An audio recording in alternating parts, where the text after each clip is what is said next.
Okay, good evening everyone. So let's discuss this test. So let's start with question number one. Let's read it. So question number one, two parallel connecting wires placed at a distance d apart carry equal current in the same direction.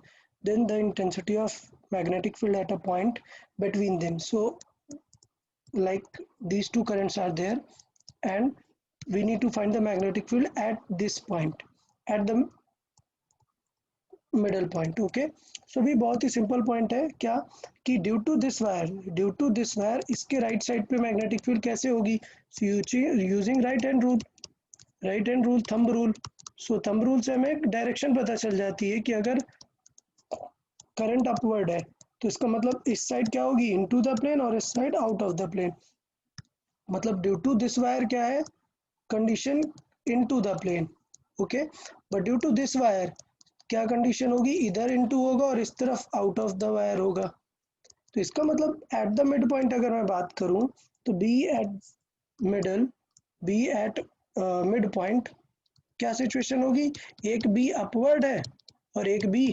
Downward है तो मतलब दोनों की value तो same है current की value तो same दी हुई है डिस्टेंस भी सेम दी हुई है तो इसका मतलब दोनों की डायरेक्शन अपवर्ड होगी ना एक प्लस होगा एक माइनस होगा तो कैंसिल आउट हो जाएंगे ना एक अपवर्ड है और एक डाउनवर्ड है तो इसका मतलब दोनों कैंसिल हो जाएंगे सो एक बी अप है एंड एक बी डाउन है तो इसका मतलब नेट आंसर क्या आ जाने वाला है बी का 0 आ जाने वाला है क्वेश्चन नंबर 2 देख लेते हैं एक सर्कुलर आर्क है of angle this radian at the center radius r current flowing magnetic field at the center so magnetic field at the center हमें पता है due to any current wire अगर हम देखें सो हम कैसे लिख सकते हैं म्यू नॉट आई बाई यहाँ पर हम लिख सकते हैं 4 pi r so mu not I by 4 pi r into theta होता है यहाँ पर मेन कि एंगल कितना है उसे हम यहाँ पर रखते हैं तो देख लेते हैं क्वेश्चन में कितना एंगल गिवन है बहुत ही सिंपल है डायरेक्ट फॉर्मूले का यूज करना है क्वेश्चन में एंगल गिवन है 3 pi by 2 so pi cancel out हो जाएगा आंसर आ जाएगा हमारा 3/8 mu not I by R so answer C number third देखते हैं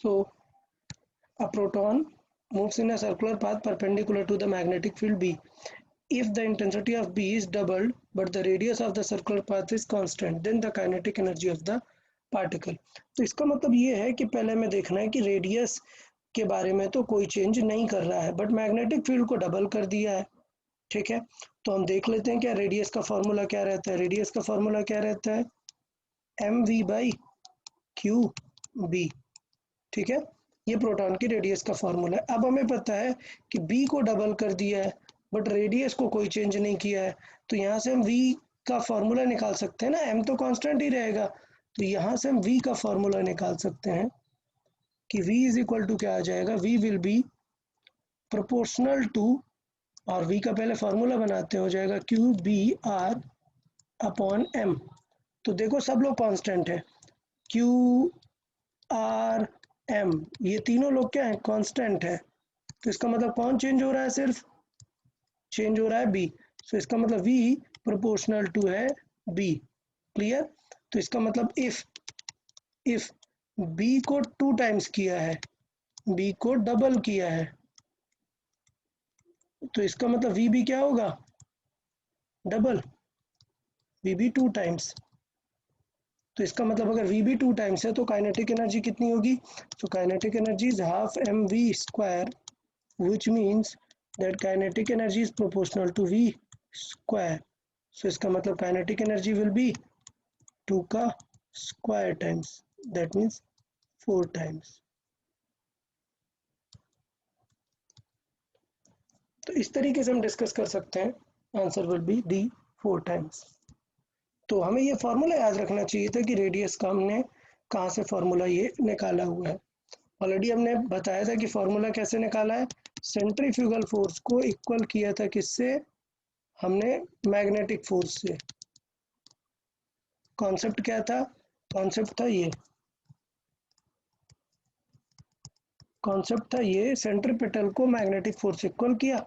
सेंट्रीपिटल का फॉर्मूला था mv²/r और मैग्नेटिक का फॉर्मूला क्या था, qvb।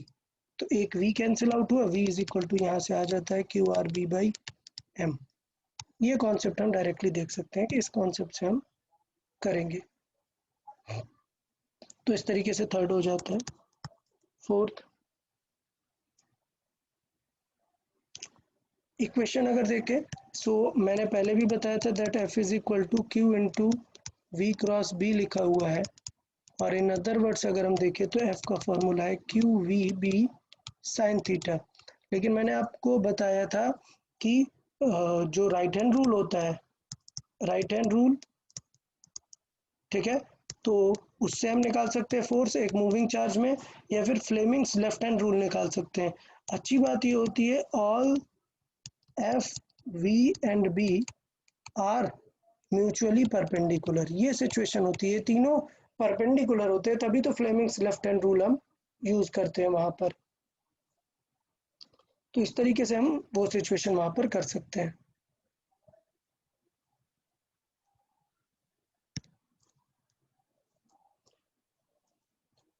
तो इसका मतलब all these three are perpendicular to each other.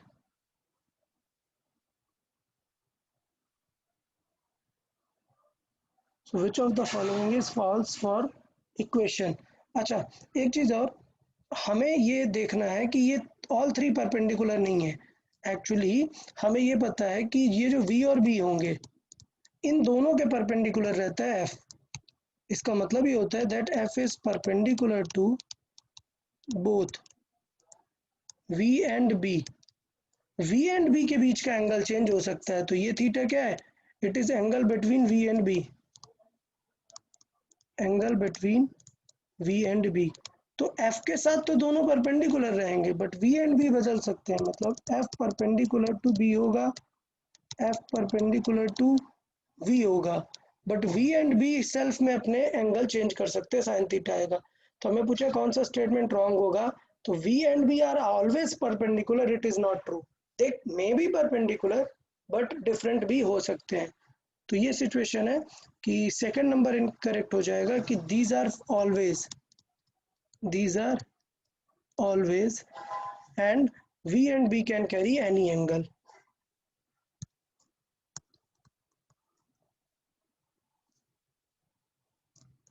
Number 5 देख लेते हैं।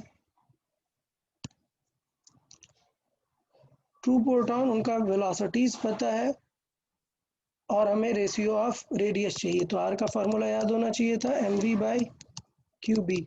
देखो दोनों प्रोटॉन्स हैं, मतलब कोई टेंशन नहीं है, दोनों प्रोटॉन्स हैं, तो सारी चीजें क्या है, कांस्टेंट है, एम बी कांस्टेंट है, क्यू बी कांस्टेंट है, बी भी कांस्टेंट है, कुछ भी चेंज नहीं हो रहा, ये तीनों चीजें क्या है, कांस्टेंट है। तो अगर ये तीनों कांस्टेंट है तो इसका मतलब आर प्रोपोर्शनल टू क्या आ गया, वी आ गया ना। तो इसका मतलब वेलोसिटीज के रेशियो 4:1 है, तो आर के रेशियो भी क्या होंगे, if v is 4:1 so then r must be in 4:1।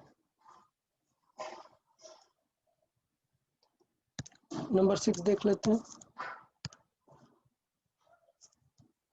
So situation है कि ये वायर है और उसके पास एक लूप रखा हुआ है। तो हमने डिस्कस किया था कि अगर इसमें करंट जा रही है इस तरीके से तो क्या क्या फोर्सेस इसमें फील होंगे। तो हमने डिस्कस किया था कि ये फोर्स अगर एफ है तो ये भी फोर्स क्या होगा, F. Clear. So F up is equal to F down. तो बेसिकली क्या होंगे, कैंसिल कर देंगे ये, तो मतलब ऊपर नीचे तो नहीं जाएगा ब्लॉक, बट ये जो फोर्सेस लगेंगे, अभी इसके वजह से मैग्नेटिक फील्ड किधर है, डायरेक्शन ऑफ मैग्नेटिक फील्ड अगर देखें तो वो इनटू द प्लेन है। तो अगर इनटू द प्लेन है तो फोर्सेस देख लेंगे। मैंने पहले भी बताया था कि किसका फोर्स ज़्यादा होगा, तो अगर दोनों वायर पैरेलल है, मतलब सेम डायरेक्शन में करंट जा रही है, तो इसका मतलब वो दोनों वायर क्या करेंगे, अट्रैक्ट करेंगे, ये बता चुका हूँ मैं। और अगर एक में वायर करंट इधर है और एक में अपोजिट है, तो इसका मतलब वो क्या करेंगे, रिपल करेंगे।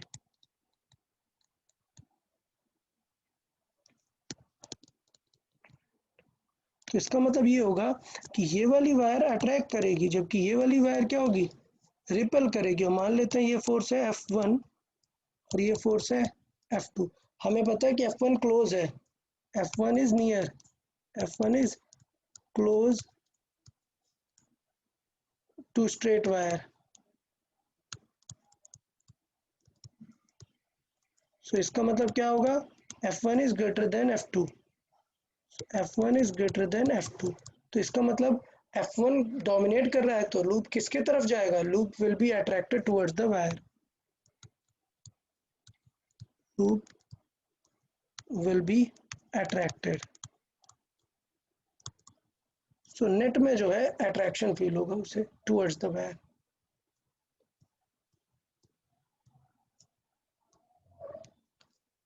नंबर 7 देख लेते हैं, देखिए रीड करते हैं। The negatively and uniformly charge non conducting disc as shown is rotated clockwise. ठीक है, सो ये देखें क्लॉकवाइज रोटेट हो रही है, तो ये डिस्क को थोड़ा सा ध्यान देना है कि इसे हमने क्लॉकवाइज रोटेट किया हुआ है। Then so the direction of magnetic field at a point A in the plane of disc. तो ये एक पॉइंट हमें यहाँ पर मैग्नेटिक फील्ड चाहिए, ए पॉइंट पे मैग्नेटिक फील्ड चाहिए। तो ये देखो ये नेगेटिव चार्ज है ना, इसका मतलब ये डिस्क के सारे नेगेटिव चार्ज जब इस तरह घूमेगी तो नेगेटिव चार्ज नीचे की तरफ जा रहे हैं ना। कौन है ये, नेगेटिव चार्ज है। तो इसका मतलब करंट किस तरफ होगी, at the nearer surface current will be a field of upward. Then so then current will be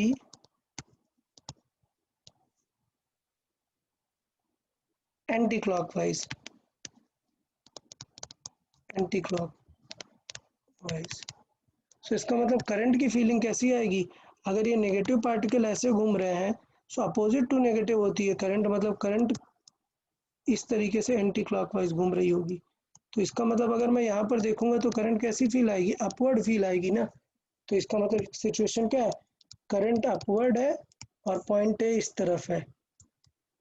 जल्दी से बता दें क्या कंडीशन हो जाएगी अगर करंट इस तरफ अपवर्ड है और इस तरफ है। सो राइट हैंड रूल लगा सकते हैं। सो राइट हैंड रूल की वजह से इस तरफ क्या मैग्नेटिक फील्ड आएगी, इनटू द प्लेन, और इस तरफ कैसी आएगी, out of the plane type.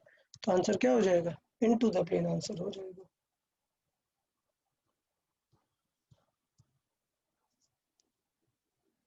Question number 8 देख लेते हैं। सो देखें दो डिफरेंट वैरायटी पे हमें क्वेश्चन दिया हुआ है। An infinitely long conducting conductor PQR is bent to form a right angle. A current I flows through PQR. The magnetic field due to the current at the point M is H1। तो मतलब question में क्या given है, wire ऐसे रखा हुआ है और ये एक पॉइंट है M, यहाँ पे हमें चाहिए मैग्नेटिक फील्ड। क्लियर। तो यार इसमें कितनी वायर्स हैं, इसमें दो वायर है ना, एक वायर ये है एक वायर ये है। तो इसे मानो A इसे मानो B। तो बताते हैं मैग्नेटिक फील्ड एट M चाहिए, ड्यू टू A कितनी होगी प्लस ड्यू टू B कितनी होगी। तो B के वजह से तो ज़ीरो है ना, क्योंकि ये पॉइंट तो उसी की लाइन में है, सिर्फ A के वजह से आएगी। और A की वजह से फार्मूला क्या होगा, सेमी इनफाइनाइट है, मतलब mu naught I by 2R। Sorry हाँ, ये सिचुएशन क्या है हमारी, सेमी इनफाइनाइट वायर है, तो मतलब सेमी इनफाइनाइट के लिए फिर 4R रखेंगे। तो ये सिचुएशन हो गई सेमी इनफाइनाइट के लिए। बी वाला पॉइंट क्या हो गया, ज़ीरो। तो क्वेश्चन में कहा है कि एट पॉइंट एच हमें चाहिए डिस्टेंस। सो इस वाले पॉइंट को हमने मान लिया हुआ है क्या, H1। H1 का आंसर है mu naught I by 4 pi R, sorry 4 pi R. ये सिचुएशन हो गई H1। अब H2 देखें क्या है। Now another infinite straight conductor QS is connected to S so that the current is I by 2 on Q R. अच्छा, एक doubt और ये हो गया, पहले करंट थी आई इसमें और यहाँ पर गई क्या आई, अब बदल गया क्वेश्चन। अब एक और कंडक्टर कर दिया, इसका मतलब इस वायर में करंट कितनी गई आई, फिर इस वायर में गई आई बाय टू और इस वायर में गई करंट आई बाय टू। तो हमें पता है कि ये हुआ ए, ये हुआ बी, ये हुआ सी, और हमें किस पॉइंट पे चाहिए, इस पॉइंट पे मैग्नेटिक फील्ड चाहिए, एम पॉइंट पे। तो देख लो बी एट एम क्या हो जाएगा, बी एट एम कितने लोग की वजह से हो जाएगा, B A, B due to B, B due to C. So B due to B तो अभी हमने देखा ही है कि ये तो ज़ीरो होने वाला है, और इन दोनों के लिए हाफ सेमी इनफाइनाइट वायर का हमें फार्मूला लगा देना है। तो चाहिए तो मैं यहाँ पे हाईलाइट करके ये लिख भी देता हूँ कि ये जो फार्मूला है ये किसके लिए है, सेमी इनफाइनाइट वायर के लिए। So it is semi infinite wire. तो ये सिचुएशन हो जाएगी, इसके लिए भी वही होगा, mu not I by 4 pi R. But ये जो बी सी है इसमें तो करंट अब हाफ पहुंची है ना, मतलब म्यू नॉट आई बाय 2 करेंगे यहाँ पर अपॉन 4 पाई आर। तो इसका मतलब क्या आ जाएगा, 3/2 का फैक्टर एक्स्ट्रा आ जाएगा हमारे पास। तो इसका मतलब क्या होगा, यहाँ पर हमारे पास 1+1/2 मतलब 3/2 का एक फैक्टर एक्स्ट्रा आ जाने वाला है। 3/2 टाइम्स म्यू नॉट, 3/2 टाइम्स कैसे आया, हमने mu naught I/4 pi R को कॉमन लिया तो ये 1+1/2 बचा, which will become 3/2। So it has become 3/2 into mu naught I/4 pi R. अब क्वेश्चन में देखो क्या पूछा हुआ है, ये हमारा H2 हो गया, तो इसका मतलब देन H1/H2 कितना हो जाएगा, mu nought by 4 pi cancel and 1 divided by 3/2, तो आंसर क्या आ जाएगा 2/3। तो ये अच्छा क्वेश्चन था, एग्जाम में थोड़ा सा फास्ट करना पड़ेगा, जल्दी से देख के कि क्या सिचुएशन हमें दी हुई है उसके अकॉर्डिंग अप्रोच करेंगे। Next number 9, electron and proton of equal momentum, मतलब P इज इक्वल टू होता है mv, और इलेक्ट्रॉन का momentum is equal to proton का मोमेंटम, ऐसा क्वेश्चन में गिवन है। ठीक, enter in a uniform magnetic field if the radius of curvature are this then, तो क्या सिचुएशन होगी, तो सिचुएशन ये हो जाएगी यार, बहुत ही सिंपल, क्या रेडियस ऑफ कर्वेचर का फॉर्मूला क्या था, mv/qb, बट हमें पता है कि mv को हम क्या लिख सकते हैं, मोमेंटम लिख सकते हैं, सो p/qb, सब कुछ तो कांस्टेंट है, p की भी क्या सिचुएशन है, p की वैल्यू भी क्या है, कांस्टेंट है ना, सेम है, तो इसका मतलब qb भी कांस्टेंट है, ये भी क्या है, कांस्टेंट है, तो इसका मतलब क्या होगा, दोनों की रेडियस में कोई फर्क आएगा क्या, नहीं, दोनों का रेडियस क्या आएगा, सेम आएगा, मतलब r1 is equal to r2 आएगा, या फिर मैं रेशियो अगर देखूं तो सिमिलर आएगा, कोई फर्क नहीं पड़ेगा।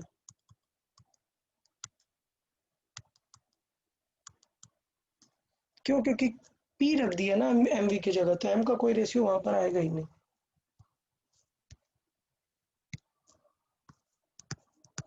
नेक्स्ट 10 नंबर देख लेते हैं। So in a region of space a uniform magnetic field this is directed a particle has a trajectory as one, तो ये कौन सा पार्टिकल है,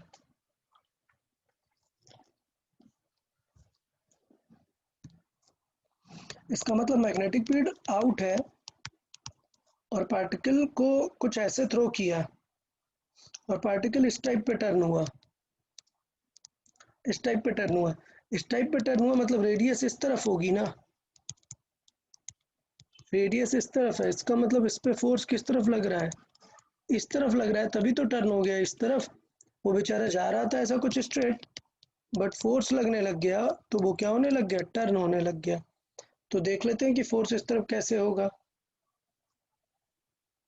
ओके, तो देखें ये पार्टिकल कब होगा, तो हमें पता है राइट हैंड रूल यूज कर सकते हैं, palm rule, palm rule use कर सकते हैं। थंब किस तरफ, इस तरफ, ये हुआ thumb,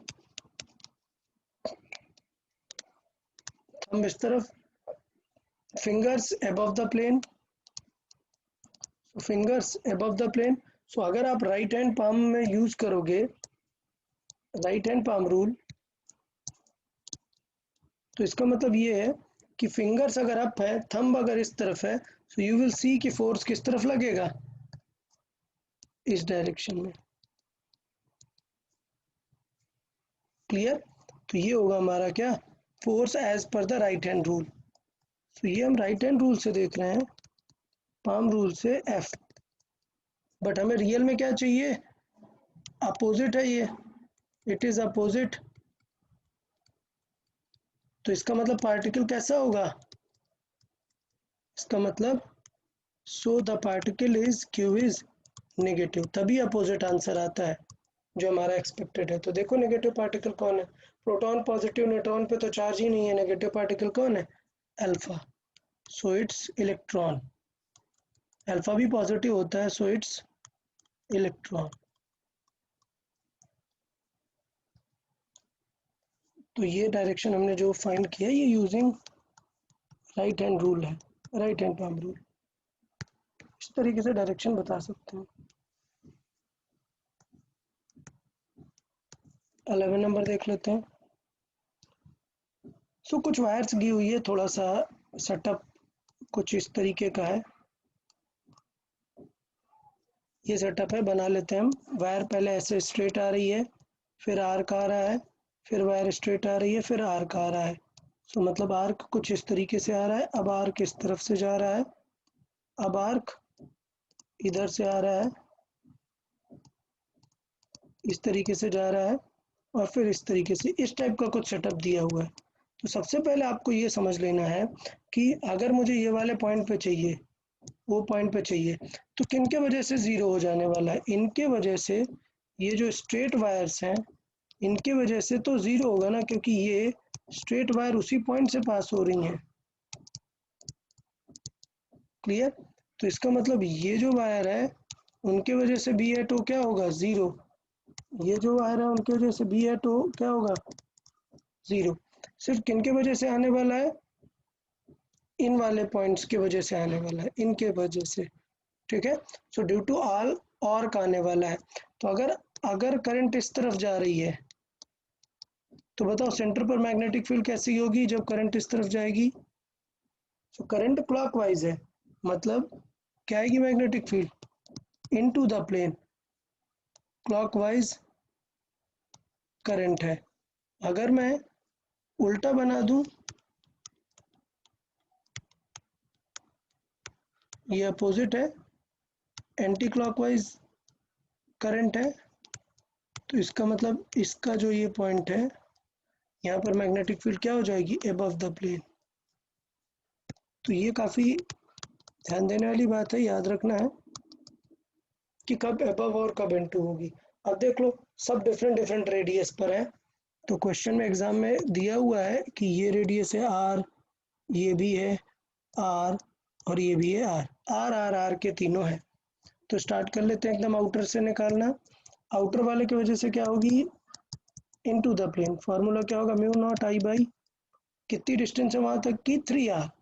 so it is 3r। Done. और ये कहाँ है, इनटू द प्लेन है, क्लॉकवाइज है मतलब इनटू द प्लेन है। फिर दूसरी वाली वायर की वजह से अबव द प्लेन होगा, मतलब नेगेटिव डालना पड़ेगा। तो ये negative mu naught I by 2r। Okay, mu naught जो आर्क होता है वो होता है, थोड़ा मिस कर दिया हमने, ये होता है mu nought by 4 pi r, into angle रखते हैं ना यहाँ पर, तो यहाँ पर हम इनटू एंगल रखेंगे।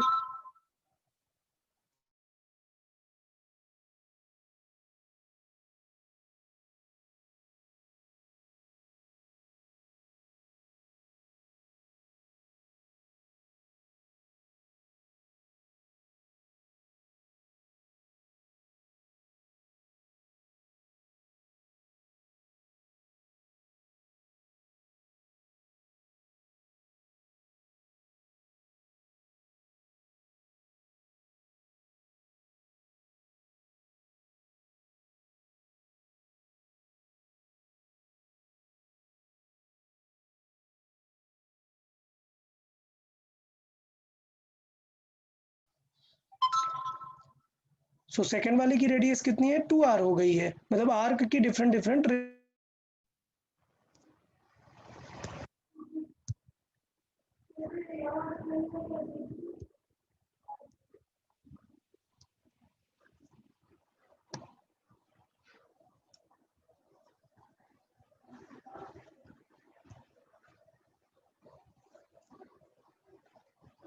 ओके, सो थीटा तो दोनों का सेम है, बट सबकी रेडियस बस डिफरेंट डिफरेंट है। सो इसकी रेडियस कितनी है, 2r है, प्लस नेक्स्ट वाले का म्यू नॉट आई अपॉन 4 पाई, ये थीटा ई रहेगा, थीटा सबका ही रहेगा, रेडियस इसका अलग हो जाएगा, इसका रेडियस सिर्फ r बचा हुआ है। अभी देखो कि दो ऐड हो रहा है और एक सब्ट्रैक्ट हो रहा है, मतलब क्या, ये इस वाले को हम सब्ट्रैक्ट मानेंगे क्योंकि अपोजिट डायरेक्शन में दे रहा है, बाकी की वजह से दोनों का इनटू द प्लेन होगा। तो अगर हम आंसर देखें तो इसे सॉल्व करना पड़ेगा, हमें क्या आंसर आ जाएगा, mu not I theta by 4 pi R, और सिर्फ बचेगा 1/3 माइनस 1/2 प्लस 1। सो सॉल्व कर सकते हैं इसे, -1/2 आ जाएगा।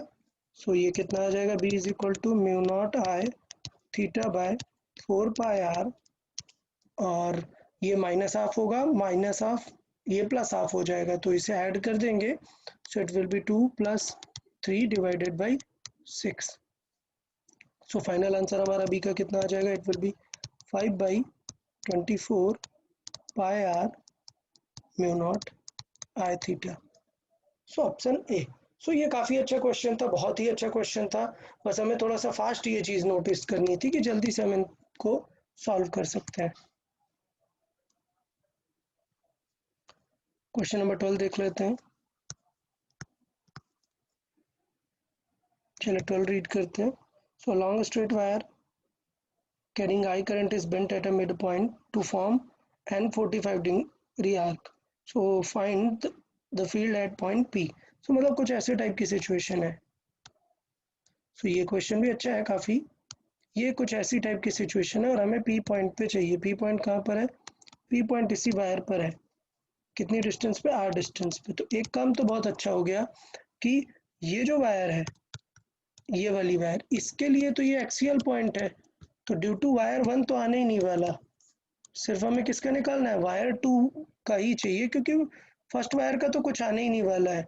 सो अगर मैं यहाँ पर लिखूं कि B at point P due to wire 1, वो तो 0 आएगा, हमें सिर्फ सॉल्व करना है वायर 2 के वजह से। तो वायर 2 के वजह से सॉल्व कर लेते हैं।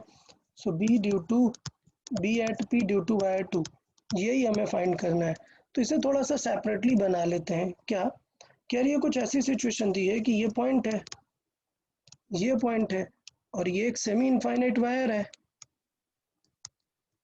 बट ये 45 डिग्री एंगल पर है।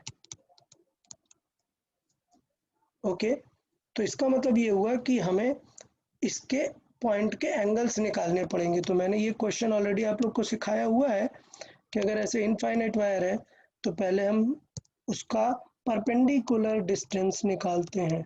तो सबसे पहले हमें जो श्योरिटी होनी चाहिए थी वो उसके परपेंडिकुलर डिस्टेंस को लेके होनी चाहिए थी। तो हमें पी पॉइंट पता है, ये आर डिस्टेंस है, सो परपेंडिकुलर कितना हो जाएगा, इस वायर पे परपेंडिकुलर हम देखें, ये परपेंडिकुलर डिस्टेंस। सो अगर ये 45 डिग्री है तो ये भी 45 डिग्री होगा, मतलब ये परपेंडिकुलर कितनी हो जाएगी, अगर ये रेडियस आर है तो परपेंडिकुलर कंपोनेंट क्या हो जाएगा, आर इंटू, ट्रायंगल में कौन सा रूल लगाना चाहिए, हमें हाइट फाइंड करनी है। इट इज़ लाइक कि ये वाले ट्रायंगल में, ये वाले ट्रायंगल में हमें हाइट फाइंड करनी है। तो हाइट फाइंड करना है तो कौन सा थीटा लगा सकते हैं, साइन थीटा लगा सकते हैं। तो sine 45 degree will be H over R, height over diagonal.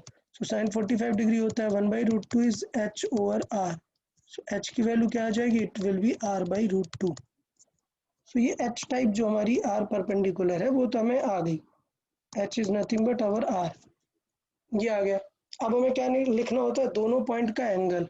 ठीक, तो अगर ये इनफाइनाइट वायर है तो सेकंड एंगल क्या हो जाएगा, फर्स्ट एंगल तो ठीक है, फर्स्ट एंगल अगर देखें यहाँ से, सो ये तो 45 डिग्री है first angle, but second angle क्या होगा, इनफाइनाइट वायर है तो क्या करते हैं 90 डिग्री। तो थीटा 1 जो है वो 45 डिग्री है, बट थीटा 2 जो है वो क्या होगा 90 डिग्री है, क्योंकि दूसरा वाला एंड क्या है वो इनफाइनाइट एंगल का है। तो अब हम डायरेक्टली फार्मूला वायर के लिए लगा सकते हैं, ठीक है। तो बी के लिए फार्मूला क्या हो जाएगा, mu not I by 4 pi R, R perpendicular रखते हैं हम यहाँ पर, into sine theta 1 plus sine theta 2। Clear. तो ये यहाँ पर सिचुएशन हमारी हो गई। अब इसमें एक जो प्रॉब्लम आ सकती है वो किस चीज़ की आ सकती है, हमें ये देखना होगा क्या कि थीटा 1 और थीटा 2 के साइन कैसे हैं। तो मुझे पता है कि थीटा 2, तो ये तो हमारा है थीटा 2 90 डिग्री, बट थीटा 1 ये डाउनवर्ड है ना, डाउन डायरेक्शन में है। थीटा 2 दूसरा पॉइंट है, पॉइंट नंबर 2, वो तो डाउन ही होना चाहिए, बट ये तो टॉप पॉइंट है ना, और टॉप पॉइंट तो रेफरेंस से नीचे आ गया, ये रेफरेंस है, रेफरेंस लाइन से नीचे आ गया टॉप पॉइंट। इसका मतलब थीटा 1 हमें कैसे लिखना चाहिए था, थीटा 1 हमें लिखना चाहिए -45।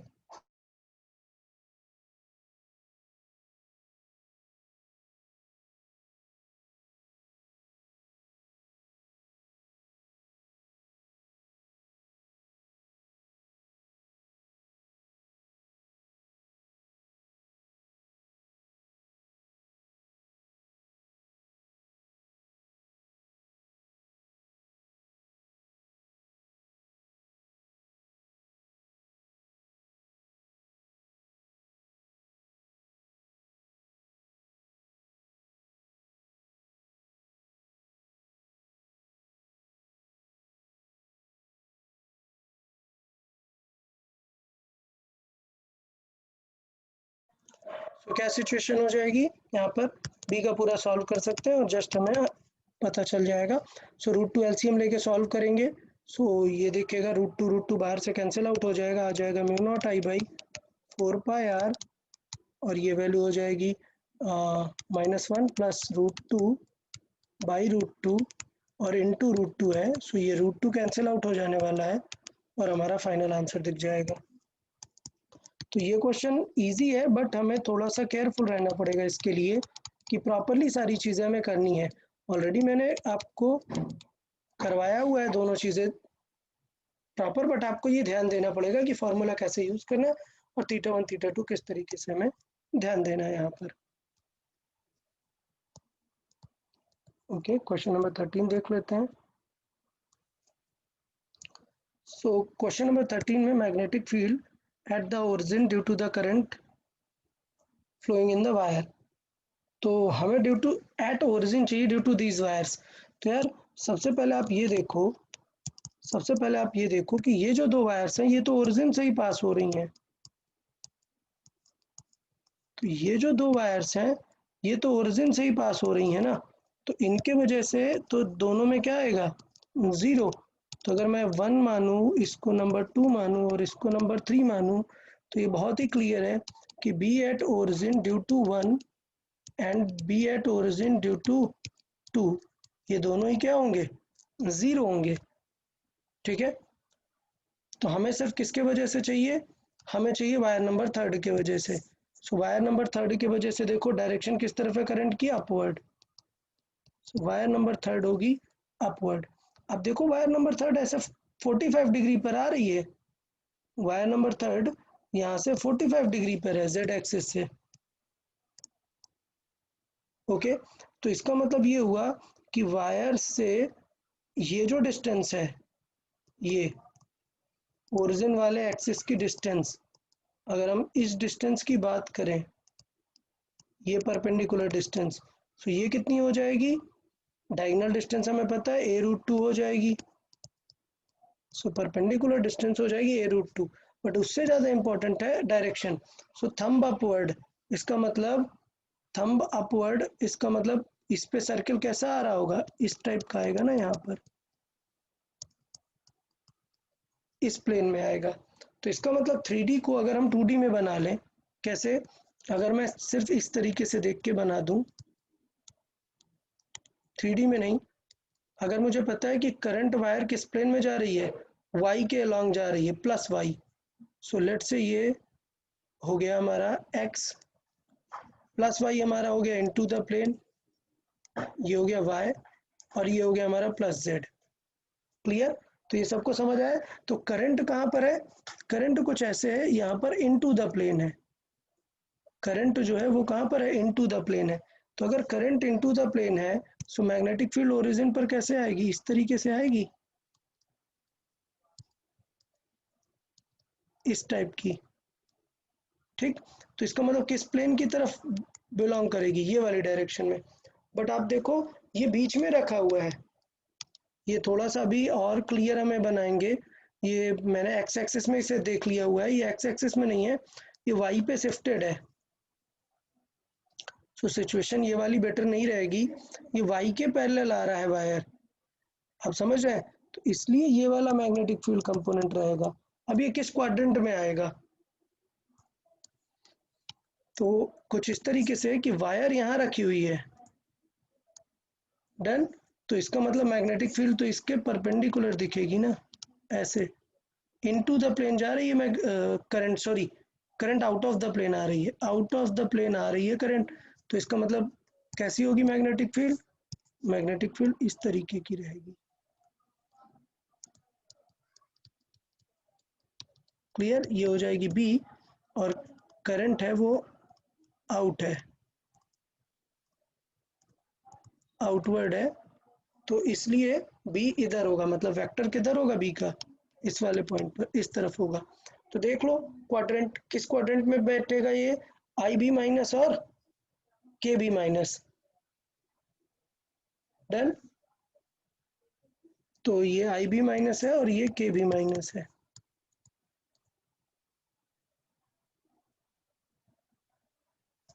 सो B is along minus I and minus K. तो देखो किस ऑप्शन में दोनों माइनस होंगे?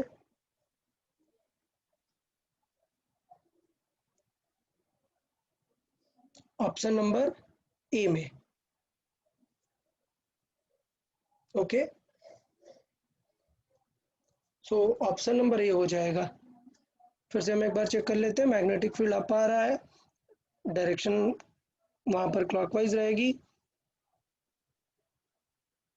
तो ये एंटी क्लॉकवाइज डायरेक्शन इस तरह बिलोंग करेगा। तो किस प्लेन में आ जाएगा? परपेंडिकुलरली अगर देखेंगे तो ये वाले प्लेन पे रहेगा। डन। ओके, एक पॉइंट और है कि ये वायर किस टाइप की है? सेमी इनफाइनाइट वायर है। तो हम वैल्यू वाइज भी इसे निकाल सकते हैं। हमें डायरेक्शन पता है, ये हो गई क्या डायरेक्शन, और वैल्यू वाइज हम देखेंगे तो वैल्यू वाइज हम डायरेक्टली फार्मूला यूज कर सकते हैं इसका। तो डायरेक्शन देख लें, वैसे सॉल्व करने की इतनी ज़रूरत नहीं है, बट इसकी डायरेक्शन कितनी हो जाएगी? डायरेक्शन हो जाएगी 45 डिग्री, दो बोथ है, मतलब कि ये हो जाएगी minus I naught by root two minus K cap by root two. ठीक है, और इसका हम फॉर्मूला लगा देंगे बी का, हो जाएगा म्यू नॉट आई बाय 4 पाए, और perpendicular distance, so perpendicular distance already कितनी है? ये रूट टू है, और ये डायरेक्शन वेक्टर हो जाएगा minus I cap by root two minus K cap by root two. Clear है? सो रूट टू कॉमन लेके ये कैंसिल हो गया, और इस तरीके से 1/8 करके आ जाएगा। क्लियर? तो ये थोड़ा सा यहाँ पे 3D को हमने 2D में कन्वर्ट करके देखा, तो हमें बहुत ही क्लियर पता चल रहा है कि कौन सी चीज़ किस क्वाड्रेंट में जाने वाली है। डन। अच्छा, एक चीज़ थोड़ा सा मिसिंग है, एक पॉइंट मिसिंग है आई गेस। यहाँ पर हमसे थोड़ी सी एक गलती हो रही है। क्या? कि अगर मैं इस 3D में देखूँ यहाँ पर, तो ये एक्स क्वाड्रेंट है, ये वाई क्वाड्रेंट है, और ये वाला हमारा जेड क्वाड्रेंट है। तो इसका मतलब अगर मैं देखूं तो ये जो बी आने वाला है, ये तो इन दोनों के क्वाड्रेंट में आने वाला है ना। इन दोनों के क्वाड्रेंट में मतलब ये सिचुएशन आएगी, इस क्वाड्रेंट में हमारा ये बी रहने वाला है, मतलब ये तो पॉजिटिव जेड है ना और ये नेगेटिव एक्स है। सो बेसिकली यहाँ पर थोड़ी मिस्टेक हुई है हमसे, जेड पे पॉजिटिव आने वाला है, के कैप पे पॉजिटिव आने वाला है। तो इसका मतलब यहाँ पर ये जो हमने ड्रॉ किया है वो थोड़ा सा सही नहीं है। क्यों? क्योंकि हमें पता है कि पॉजिटिव वाई किधर है, अंदर की तरफ होगा, एक्स वाई जेड इस तरीके से चलता है।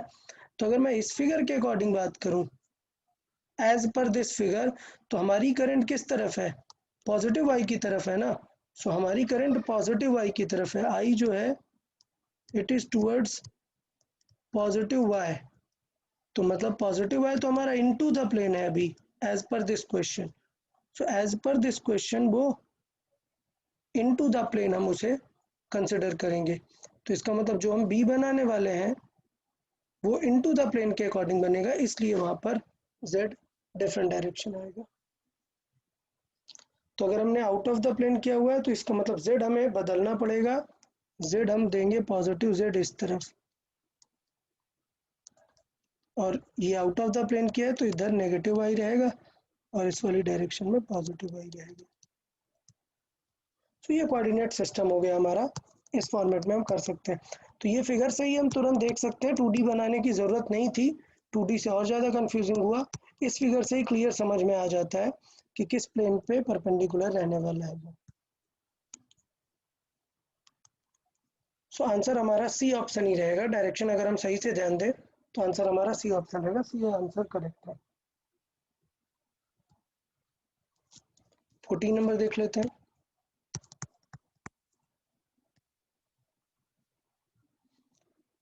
So an infinitely long wire carrying current I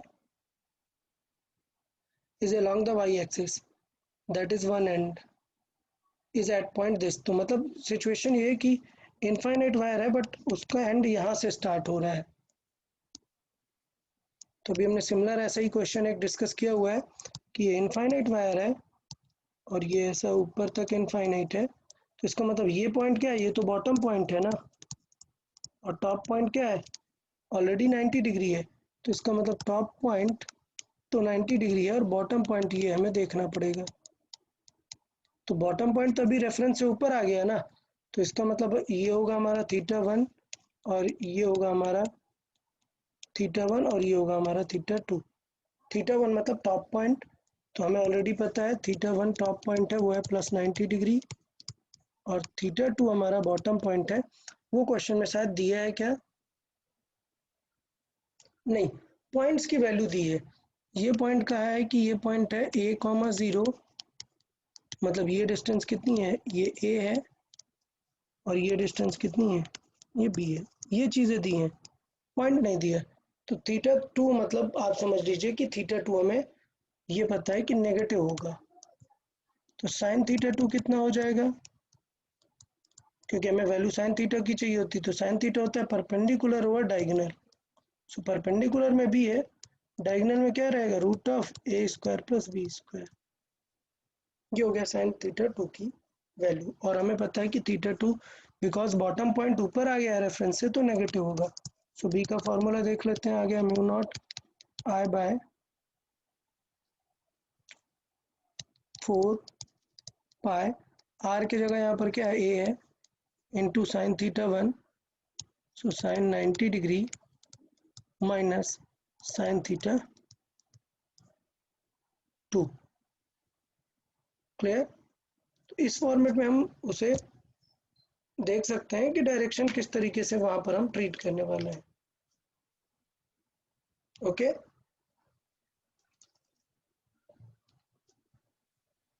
तो इसका मतलब आंसर क्या आ जाएगा,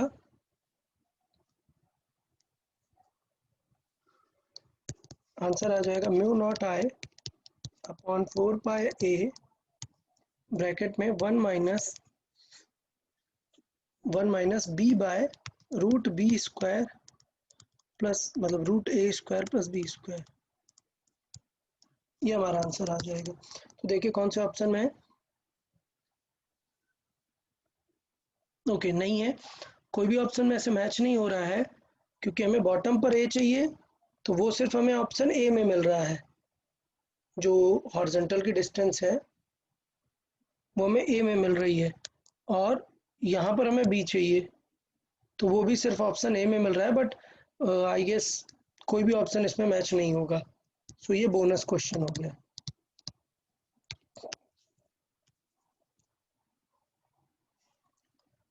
ये बोनस क्वेश्चन हो गया क्योंकि हमें एक नेगेटिव वाला भी चाहिए था। सेम ए में जो सिचुएशन है उसी का नेगेटिव डी पे रहा होगा, डी में हमें तब मिल सकता था, बट अभी के लिए ज़रूरत नहीं है। तो ये बोनस हो गया। 15 नंबर देखते हैं। Calculate the magnetic field at the centre of a coil in the form of a square of side 2a। तो मतलब ये स्क्वायर है और 2a साइड का है। तो देखो सिमिलर क्वेश्चन मैंने नोट्स में करवा दिया, इसलिए मैं यहाँ पर ज़्यादा डिस्कशन नहीं करूँगा, क्योंकि इसकी साइड कितनी है, 2a है। 2a है, तो अगर मुझे इसके सेंटर पर मैग्नेटिक फील्ड चाहिए, तो हमें पता है कि ये दोनों एंगल कितने बनने वाले हैं, 45 डिग्री रहते हैं। तो इसका मतलब ये जो एंगल है ये 45 डिग्री आते हैं, ठीक है। और जो परपेंडिकुलर डिस्टेंस आती है वो, बिकॉज ये 2a है तो परपेंडिकुलर डिस्टेंस आएगी a। तो इसका मतलब ये हुआ कि magnetic field at the centre सीधे हम निकाल सकते हैं all 4 times into mu not I by 4 pi A into, अब हमें दोनों वायर का चाहिए, तो टॉप पॉइंट टॉप पे, बॉटम पॉइंट बॉटम पे, तो इसलिए क्या हो जाता है साइन 45 प्लस साइन 45। तो ये हमारा दोनों का पैटर्न हो जाता है, डायरेक्टली आंसर आ जाता है यहाँ से। साइन 45 1/√2 मतलब 1/√2 1/√2 2/√2। तो ये फोर्स तो कैंसिल हो जाएगा, बट 2/√2 वहाँ पर आ जाएगा, और 2/√2 मतलब एक कैंसिल होगा, तो ऊपर क्या आएगा, √2 आ जाएगा। So basically mu naught I by A into 1/√2 plus 1/√2, और ये सॉल्व हो क्या आ जाएगा 2/√2। सो mu not I by A into ये हो जाएगा 2/√2, और 2 मतलब √2 कैंसिल आउट हो जाएगा एक। तो फाइनली बी का आंसर जो आएगा वो आएगा √2 times of mu naught I by pi A. Okay, तो इस तरीके से हम देख सकते थे 15 16। ओके, सिमिलर, बिल्कुल सेम पैटर्न जैसे हमने बात किया हुआ था। थीटा 1 क्या होगा, top point 60 degree plus 60 degree, जबकि थीटा 2 क्या होगा, बॉटम पॉइंट है और वो ऊपर चला गया है, बॉटम पॉइंट को नीचे रहना चाहिए था बट वो ऊपर आ गया है, तो इट इज़ -30 डिग्री। और सॉल्व कर देते हैं बी का formula mu not I by 4 pi A की जगह कितना है, √3 - 1 into sine theta 1 60 degree minus sine 30 degree. तो कितना हो जाएगा ये value, B is equal to same mu not I by 4 pi √3 - 1। ये डिस्टेंस क्वेश्चन में गिवन है, साइन 60 डिग्री मतलब √3/2 माइनस साइन 30 डिग्री मतलब 1/2। तो देखो √3 - 1 ये ऊपर आ जाने वाला है, कैंसिल आउट हो जाएगा। सो म्यू नॉट बाई 4 पाई, और ये आएगा √3 - 1, ये भी आएगा √3 - 1, एक्स्ट्रा यहाँ पे डिवाइड बाई 2 है वो तो कैंसिल आउट हो जाएगा, और 2। अब हमें फार्मूला में वैल्यू रखनी है, तो मुझे पता है कि ये जो म्यू नॉट बाई 4 पाई है, ये इसकी वैल्यू हमें डायरेक्टली यहाँ पर पता होती है, मैंने कहा भी था कि याद करके रख लेना है आप लोगों को। सो इसकी वैल्यू होती है 10⁻⁻7 इंटू करेंट क्वेश्चन में कितनी दी है 100 एम्पियर इंटू 1/2। क्लियर, तो ये आ गया क्या हमारे पास 50 आ गया हमारे पास। सो एक जीरो अगर कैंसिल आउट हो जाए, ये देखा हमने, तो ये आ गया हमारा 50, और एक जीरो -7 से कैंसिल होगा तो पावर रिमेनिंग एक बचेगी, मतलब 5 इंटू 10⁻⁻6 टेस्ला मैग्नेटिक फील्ड का आंसर हो जाएगा। तो इस तरीके से इसे हम सॉल्व कर सकते थे, इजी क्वेश्चन था बट सॉल्विंग थोड़ा सा ज़्यादा था। 17 देख लेते हैं। Ratio of magnetic field in the middle region of a solenoid to that in the end. तो हमें पता है सोलेनॉइड के लिए मिडल और एंड का क्या रिलेशन होता है। सो ये सोलेनॉइड का मिड है और ये एंड है। हमें पता है कि एंड वाली हाफ होती है, B at end is equal to B mid by half. Mid क्या, anywhere in that is half. तो आंसर क्या हो जाएगा 2:1। 18 नंबर देख लेते हैं।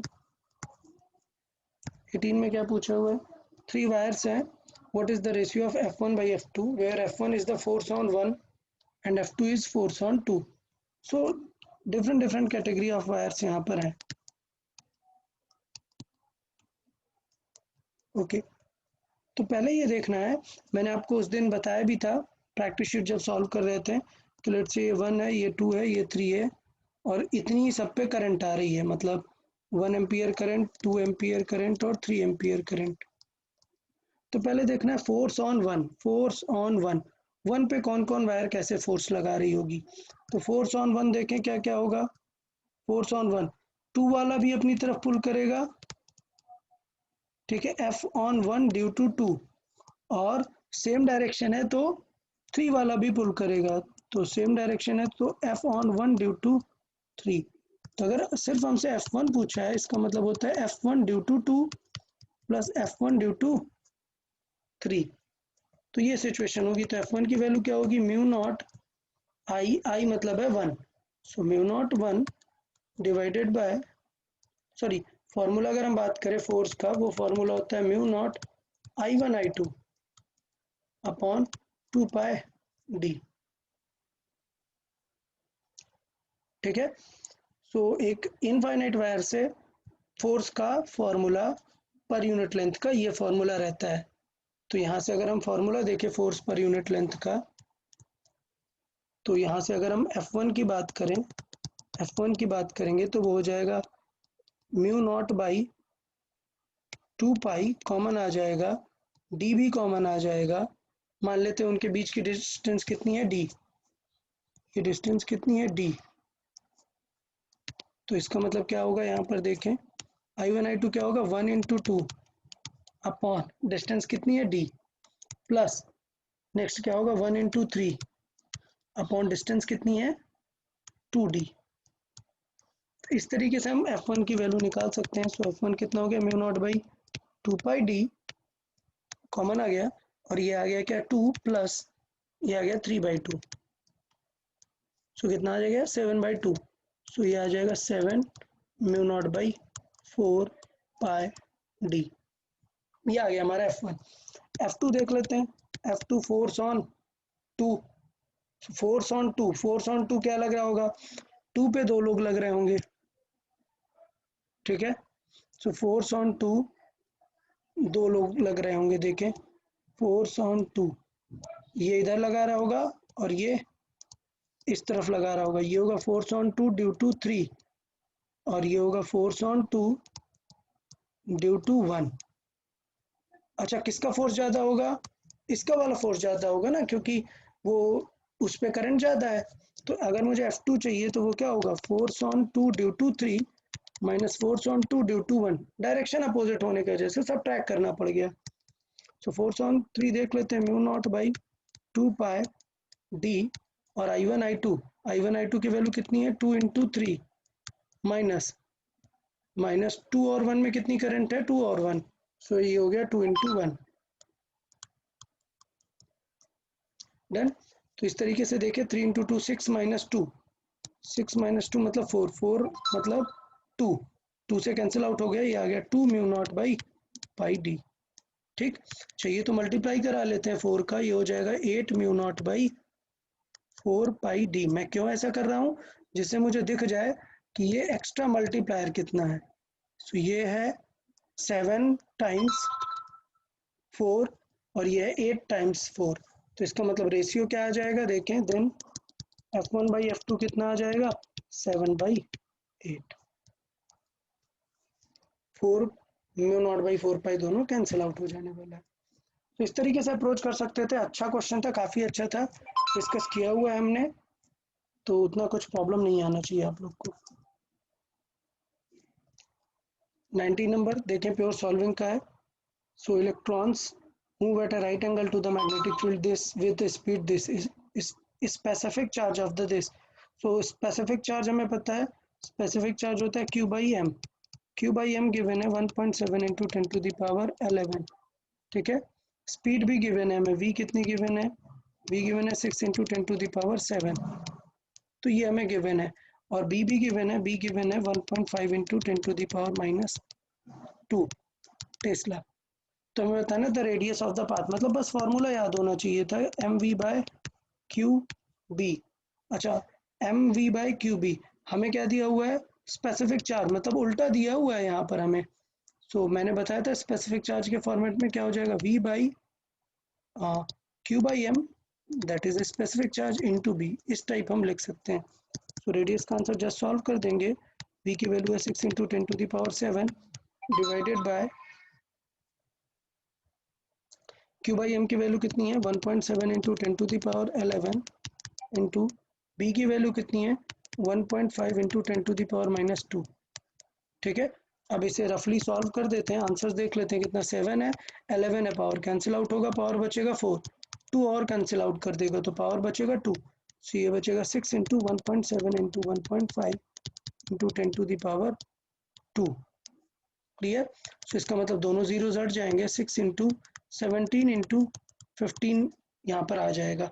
अभी ये आंसर किस में आएगा, मीटर में आएगा, तो बेटर है कि अगर आर हमें सेंटीमीटर में चाहिए तो हम लिख सकते हैं 600 डिवाइडेड बाय 17 इंटू 4, ये हो गया सेंटीमीटर। सो 15 से कैंसिल आउट हो जाएगा ये, सो 15 से कैंसिल कर देते हैं 4।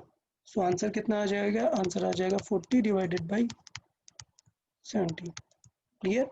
सो 2.35 के नियरली आंसर आ जाएगा। तो इस तरीके से हम इसे कर सकते थे, प्योर सॉल्विंग बेस्ड था, स्ट्रेट था और प्योर सॉल्विंग बेस्ड था। क्वेश्चन नंबर 20 क्या है, a conducting loop are constant current placed in a uniform magnetic field perpendicular to this, the magnetic force on the loop, मतलब ये लूप रखा है और मैग्नेटिक फील्ड रखी है। सो हमने पहले भी बताया था कि net force on a loop, अगर एक लूप में कुछ भी करंट भी जा रही है, so force on a loop जो होगा इन अ यूनिफॉर्म फील्ड क्या आता है, 0 फॉर बी कांस्टेंट। अगर बी कांस्टेंट है, यूनिफॉर्म है, तो लूप में क्या आता है, 0 आता है।